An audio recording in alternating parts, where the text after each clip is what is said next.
Forecast from meteorologist Savannah Brito. Good afternoon, everyone, and happy Wednesday. We do have a tornado watch for some areas, specifically Joe Daviess County, Stevenson, and then also Carroll in parts of northern Illinois.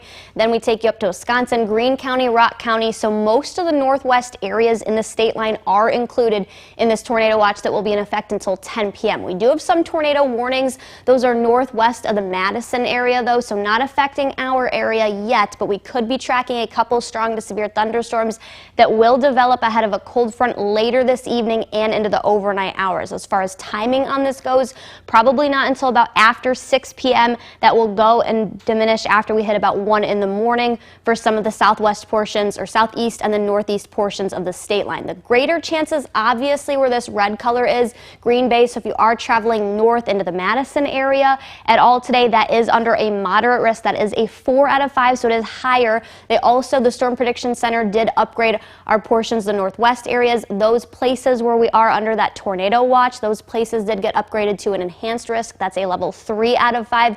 Pretty much the majority of the rest of the state line is under a slight risk of seeing those strong to severe storms later in the day. So we do have one severe thunderstorm warning near the Dubuque, Iowa area. So that's just northwest of the state line.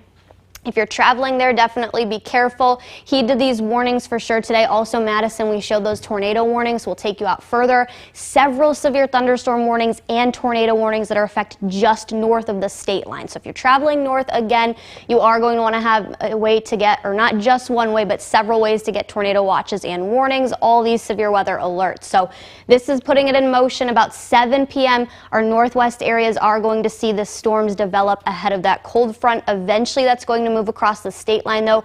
By about 9-10 p.m., that's probably when we're talking about seeing it through the heart of the area. This graph with the latest update did show that we are seeing this kind of increase to our southeast portions of the state line by about 11 p.m. So it does look to move faster. At least the latest run of this one of the models that we do look at is putting it in a little bit later in the day. Clearing is going to take place overnight, though. Sunshine returns to the forecast. That's not the only thing that we have to pay attention to today, though, as we do have an excessive heat warning for much of the area. Again, same counties that this did affect yesterday, and a heat advisory. Both of those are going to be in effect until 8 p.m. So the heat and humidity not going away yet. In fact, we did break our record high today. The previous record high was set back in 1994 of 95 degrees. So far today, a high of 96, and yesterday we tied it by reaching 98 degrees.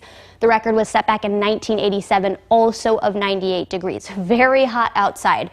96 is where we're sitting right now in Rockford. The heat index value up to 100, though. 101 is what it feels like outside in Sterling, and then 97 is what it feels like out there in Janesville. So make sure that you are practicing heat safety, as we are tracking another hot day in the forecast still tomorrow. We do have lots of sunshine out there still.